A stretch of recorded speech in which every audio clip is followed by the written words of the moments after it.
Hello students, आज की class में आपका स्वागत है। हम पढ़ रहे थे कम्युनिकेशन की थ्योरीज। प्रीवियस क्लास में हमने इनको क्लासिफाइड किया था दो पार्ट्स में। सबसे पहला जो पार्ट था हमारा theories propounded to create socio cultural backgrounds, ठीक है। उसके अंदर हमने बहुत सारी थ्योरीज पढ़ ली थी, like communist theory, Christian theory, Chinese theory, Islamic, liberal, इस तरह से हमने थ्योरीज पढ़ ली थी।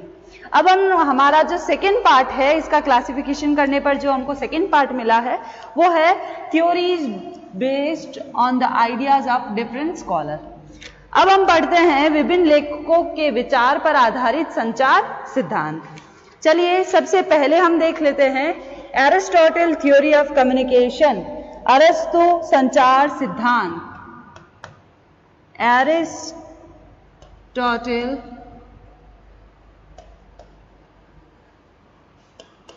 Theory of communication. ये एरिस्टोटल, अरस्तु का ही नाम सुना सुना नहीं लग रहा आपको? जब हमने मॉडल्स पढ़े थे कम्युनिकेशन के, तब हमने ये मॉडल भी पढ़ा था। कुछ याद आ रहा है आप लोगों को? आना चाहिए आपको याद।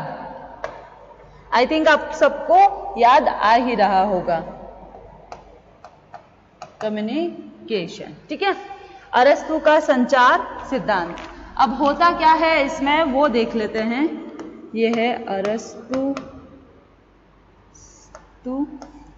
संचार सिद्धांत। क्या होता है वो देखते हैं, ठीक है।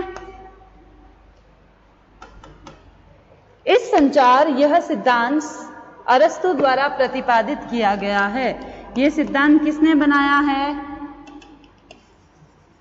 ये सिद्धांत बनाया है अरस्तु ने, इसलिए इसका नाम अरस्तु संचार सिद्धांत पड़ा। अरस्तु के मुताबिक यदि प्रेरक तकनीकी का उपयोग किया जाए तो संदेश प्राप्तकर्ता की विचार प्रक्रिया को बदल सकता है। यह सिद्धांत ये कहता है कि अगर हम अपनी टेक्निक्स को बदल दें तो रिसीवर का जो फीडबैक आता है हम उसको चेंज कर सकते हैं अपने मैसेज के जरिए। क्या ऐसा पॉसिबल है? जी हाँ, बिल्कुल ऐसा हम बदल सकते हैं। हम अपनी टेक्निक्स को यूज करते हुए अपने रिसीवर का फीडबैक चेंज कर सकते हैं। इस सिद्धांत के अनुसार संचार के लिए प्रेषक, संदेश तथा प्राप्तकर्ता तीन मुख्य अंग है। इस सिद्धांत के अनुसार हमने मॉडल में भी पढ़ा था ना, कौन कौन इंपॉर्टेंट है? सेंडर फर्स्ट इंपॉर्टेंट, फिर है हमारा मैसेज, और क्या इंपॉर्टेंट है? रिसीवर। ये जो तीन एलिमेंट्स है वो सबसे इंपॉर्टेंट है हमारे, ठीक है। इसके अकॉर्डिंग वह प्राप्तकर्ता के विचारों को बदल सकता है तथा संचार एक तरफा होता है यदि प्रेरक तकनीकी का उपयोग किया जाए। यानी कि हम अगर रिसीवर का फीडबैक अपने अनुसार कर ले तो वो हम इनडायरेक्ट तरीके से कह सकते हैं कि वो हमारा एक तरफा संचार है, क्योंकि जैसा हमने उनको मैसेज भेजा था उसी फॉर्म में फीडबैक हमको मिला है। तो ये थ्योरी थी हमारी, theory based on ideas of different scholar की सबसे पहली थ्योरी थी हमारी Aristotle's theory of communication. Clear है? सेकंड पर चले। सेकंड है हमारी, सेकंड थ्योरी है हमारी, जो लेखकों की थ्योरीज पढ़ रहे हैं उसकी सेकंड थ्योरी है हमारी लॉसवेल की थ्योरी, ठीक है। ये भी हमने एक मॉडल पढ़ा था, ठीक है, उसी पर बेस्ड है लॉसवेल संचार सिद्धांत। क्या होता है एक बार वापस देख लेते हैं। लॉसवेल संचार सिद्धांत क्लियर है? चलिए वापस देख लेते हैं हमारा लॉसवेल संचार सिद्धांत क्या कहता है। यह सिद्धांत लॉसवेल द्वारा प्रतिपादित किया गया है। किसने बनाया है इस सिद्धांत को? लॉसवेल ने बनाया है। क्लियर है? सेकेंड पॉइंट क्या है हमारा? इस सिद्धांत में अरस्तु के सिद्धांत की भांति ही सेंडर जो होता है वो ज्यादा इंपॉर्टेंट माना गया है। Sender is important than others. Sender is more important important of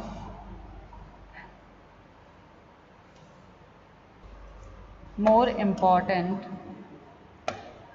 than others।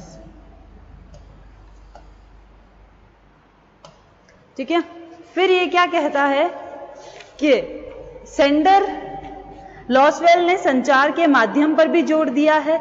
इसके मुताबिक जो चैनल होता है वो भी इंपॉर्टेंट रोल प्ले करता है, क्योंकि जिस तरह से हमारा मैसेज एक चैनल को इफेक्ट करता है, हमारा जो चैनल है वो भी हमारे मैसेज को इफेक्ट करता है।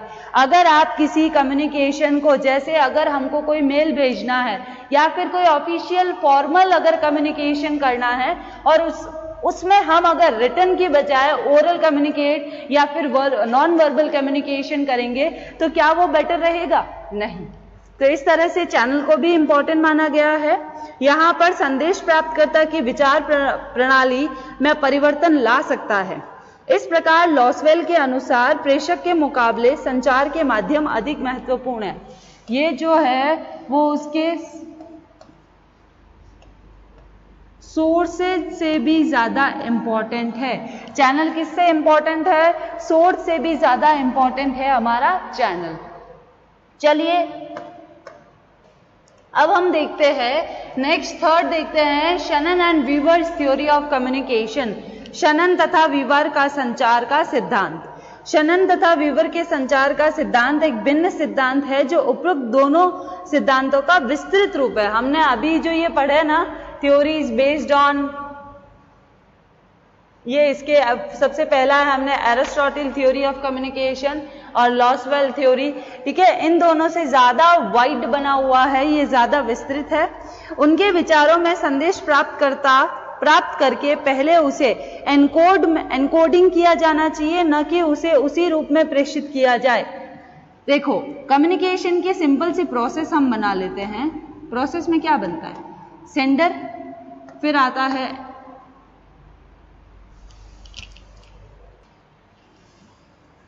आइडिया को फिर हम क्या करते हैं? एनकोड करते हैं। ठीक है, एनकोड।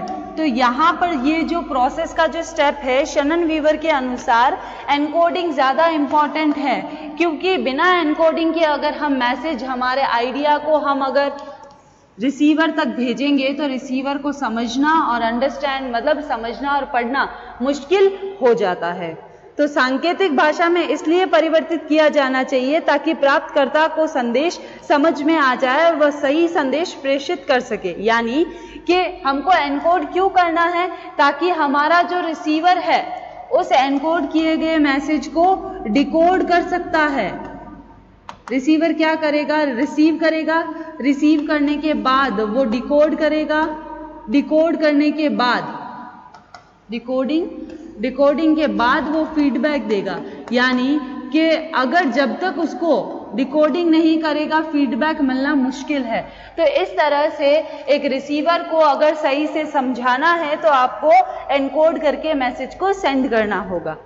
फिर आगे देखिए, ऐसा करने पर संदेश प्राप्त करने वाले को सही समय पर सही संदेश प्राप्त हो जाएगा।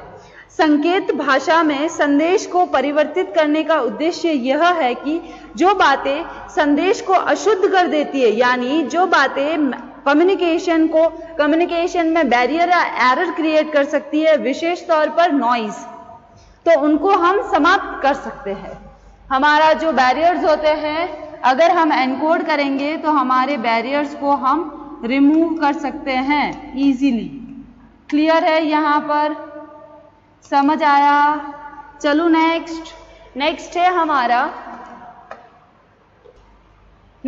हमारा शेरम का संचार सिद्धांत, यानी शेरम्स थ्योरी ऑफ कम्युनिकेशन, संचार का सिद्धांत। ठीक है, क्या कहता है शेरम का संचार सिद्धांत? आइए डिस्कस कर लेते हैं। सबसे पहला, यानी कि शेरम ने शनन वीवर मॉडल जो सिद्धांत है उसको संशोधित मॉडल है, जो अभी हमने प्रीवियस में पढ़ा ना, शनन एंड वीवर संचार सिद्धांत, इसी का थोड़ा सा मॉडिफाई करके दे दिया गया है। उन्होंने अपने सिद्धांत में 3 मॉडल पेश किए थे। जो शेरम का सिद्धांत है उसमें 3 मॉडल थे, ठीक है। तो चलिए सबसे पहले हम वो 3 मॉडल देख लेते हैं कि कौन कौन से मॉडल थे। सबसे पहला मॉडल, ठीक है, मॉडल्स। सबसे पहला मॉडल था शनन वीवर का, Shannon and Weaver model, Weaver model. Second था हमारा, इस मॉडल के अनुसार इसमें भिन्नता ये थी कि शोर जैसी कोई भी बातें संदेश में नहीं होती है, ठीक है। सेकेंड हमारा मॉडल था कि संचार का एक माध्यम प्रेषक द्वारा चुना जाना चाहिए। जो चैनल चूज करता है, यानी चैनल कौन चूज करेगा? सेंडर, के उसे किस मैसेज को किस चैनल के थ्रू भेजना है। फिर है हमारा कि इस तरह से इसी प्रकार इसी माध्यम से इस तरह से चैनल को प्रेषित किया जाना चाहिए। फिर है तीसरे मॉडल में शेरम ने प्राप्तकर्ता द्वारा जो फीडबैक मिलती है, फीडबैक कौन देता है? हमारा रिसीवर की फीडबैक को ज्यादा इंपॉर्टेंट माना है। उनके अनुसार फीडबैक जब तक किसी कम्युनिकेशन में नहीं मिलती है तब तक वो कम्युनिकेशन इनकम्प्लीट माना जाता है। इस प्रकार से उनके अनुसार संचार के प्रमुख अंग है। देखिए हम नेक्स्ट स्लाइड में देख लेते हैं इनके संचार के कौन कौन से अंग है। सेंडर, सेकेंड है एनकोडिंग, ठीक है। थर्ड है हमारी डिकोडिंग, ठीक है। फिर है डेस्टिनेशन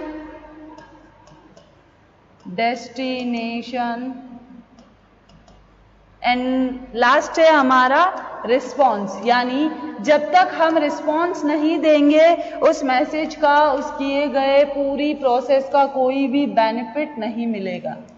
ये था हमारा शेरम का सिद्धांत, संचार सिद्धांत। शेरम ये कहते हैं कि जब तक किसी मैसेज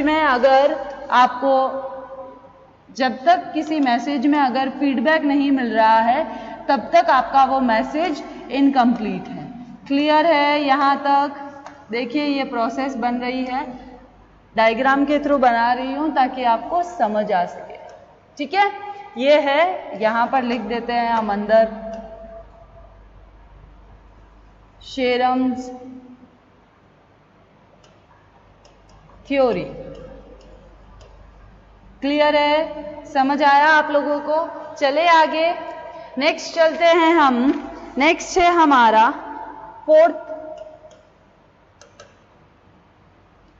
फोर्थ है हमारा कॉर्ड्स लाजारफेल्ड का संचार सिद्धांत। कॉर्ड्स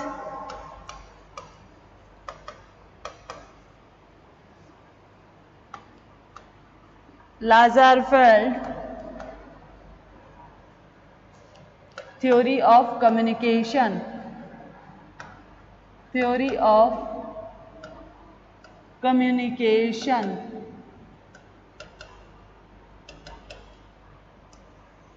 क्लियर है? ठीक है। अब ये क्या कहते हैं वो देख लेते हैं। इस सिद्धांत को प्रमुख रूप से समूह के साथ संचार के लिए प्रतिपादित किया गया है, इसलिए इसे समूह संचार, इसका जो दूसरा नाम है वो क्या है? इसका दूसरा नाम है मास कम्युनिकेशन थ्योरी। इसको मास कम्युनिकेशन थ्योरी भी कहा जाता है क्योंकि ये ग्रुप में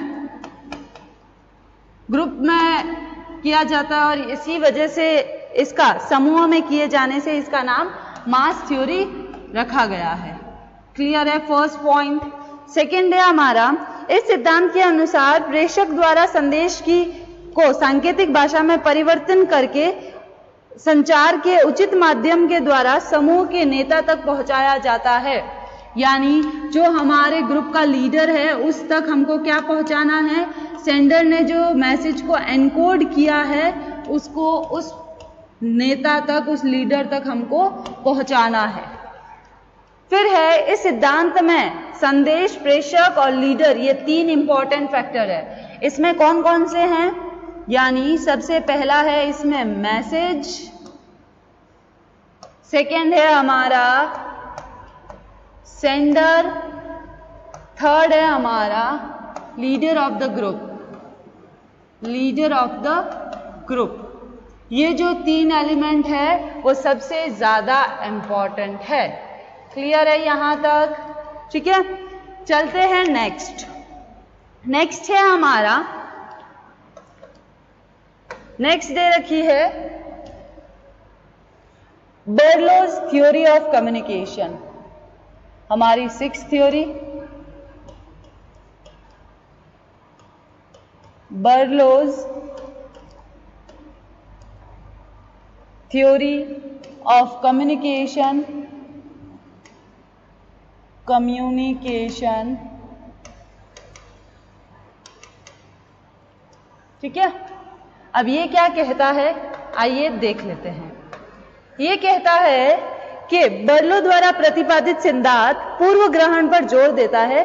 उसके अनुसार प्रेषक संदेश को अपने ज्ञान और अनुभव के आधार पर सांकेतिक भाषा में परिवर्तित करके किसी संचार माध्यम से प्रेषित कर सकता है। यानी जो भी उसके पास एक्सपीरियंस है उसके बेस पर या फिर उसके नॉलेज के बेस पर मैसेज को क्रिएट किया जाए और उसी के हिसाब से मैसेज को सेंडर के नॉलेज और एक्सपीरियंस के हिसाब से एनकोड करके मैसेज को कहाँ भेजना है, रिसीवर तक आप भेज दो। बर्लो का सिद्धांत यही कहता है कि एक सेंडर का, संदेश प्रेषक का जो भी एक्सपीरियंस, जो भी ज्ञान, जो भी उसका अनुभव है, उसी के आधार पर वो एनकोडिंग करके रिसीवर तक उस चीज को पहुंचा सके। ठीक है, यानी स्वविवेक और स्वज्ञान पर निर्भर करता है ये। फिर नेक्स्ट है हमारा, नेक्स्ट है मॉडर्न थ्योरी ऑफ कम्युनिकेशन। 7वां जो थ्योरी है वो है मॉडर्न थ्योरी ऑफ कम्युनिकेशन। इसका मतलब है आधुनिक संचार सिद्धांत, संचार का आधुनिक सिद्धांत, आधुनिक, यहीं लिख देते हैं, संचार का आधुनिक सिद्धांत। ठीक है, ये क्या कहता है, थोड़ी मॉडर्न वाली चीजें इसमें इंक्लूड है। ये क्या कहता है वो देखते हैं। ये कहता है कि आधुनिक संचार, संचार प्रक्रिया के एक चक्र में प्रस्तुत करता है। इस चक्र के अनुसार संदेश को प्राप्तकर्ता के पास प्रेषित किया जाता है। ठीक है, प्राप्तकर्ता संदेश प्राप्त करने के बाद अपनी प्रतिक्रिया प्रकट करे जो उसकी प्रतिपुष्टि को दिखाती है। इसके देखिए एक डायग्राम के थ्रू बताते हैं। सबसे पहला है इनपुट, सेकेंड है हमारा चैनल, चूज करना है आपको। फिर आता है आपका मैसेज, फिर आता है आपका आउटपुट, देन आपका आता है फीडबैक। ठीक है, अब क्या होते हैं वो भी हम डिस्कस कर लेते हैं। इनपुट यानी आगम, यानी कि वे विचार और सूचनाएं जो प्रेषक प्रेषित करना चाहता है, सेंडर भेजना चाहता है। फिर चैनल क्या होता है, जिससे आप टेलीफोन जैसे फोन, मीटिंग आदि के द्वारा अपनी इंफॉर्मेशन को पहुंचाते हो। फिर मैसेज यानी जो वास्तव में प्रेषित किया जाता है उसको हम मैसेज बोलते हैं। हमारे आइडिया को हम मैसेज नहीं बोलते, जो हम भेज रहे हैं ना एनकोड करने के बाद, उसको मैसेज बोला जाता है। फिर है आउटपुट यानी जो संदेश वास्तव में रिसीवर ने रिसीव किया है वो। फिर आता है फीडबैक यानी रिसीवर ने जितना समझा उतना फीडबैक उसको दे दिया। ठीक है, एंड लास्ट आता है आपका, यहां पर हम यहीं पर बना लेते हैं ताकि, एक सेकेंड, यहीं पर बना लेते हैं। लास्ट है loss in communication, loss in communication.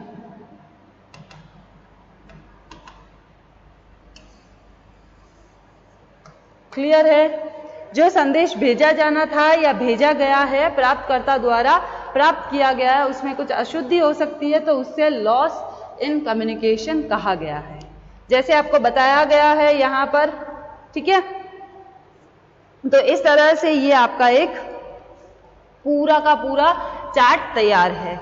इस चार्ट को और बेहतर तरीके से आपको समझना है तो एक बार हम वापस देख लेते हैं।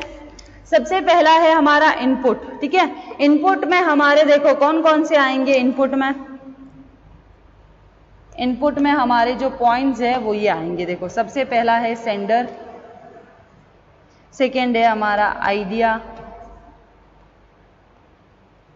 थर्ड है हमारा फिर से आइडिया कि किस आइडिया से हम भेज रहे हैं। ठीक है, फिर है हमारा कि हमारा चैनल। ठीक है, रिपोर्ट, टेलीफोन, फैक्स, ईमेल, जो भी आपका आप चूज करते हो वो। ठीक है, फिर है हमारा मैसेज, फिर है आउटपुट। आउटपुट में यहां पर क्या क्या आएंगे, रिसीवर, फिर आएगा आइडिया कि आउटपुट रिसीवर ने क्या आइडिया लिया है। तो इस तरह से आपका ये पूरा का पूरा डायग्राम बनेगा। तो ये थी हमारी सेकेंड जो आपकी जो भी थ्योरीज थी अभी हमने डिस्कस की है। जैसे प्रीवियस हमने थ्योरी ऑफ कम्युनिकेशन को 2 पार्ट्स में क्लासिफाइड किया था। सबसे पहली थी सोशियो कल्चरल बैकग्राउंड, जो हमने प्रीवियस क्लास में डिस्कस कर ली है। आज हमने पढ़ी है theory based on communication ideas of different scholar. ठीक है, तो उसमें हमने सबसे पहले पढ़ा है एरिस्टोटल। ठीक है, एरिस्टोटल कम्युनिकेशन। सेकेंड हमने पढ़ा है Lasswell theory of communication. Third हमने पढ़ा है Shannon and Weaver model theory. And इसका ये देखो ये एक डायग्राम बनाया गया है, sender, encoding, decoding and destination and response. फिर है आपका शेरम्स थ्योरी।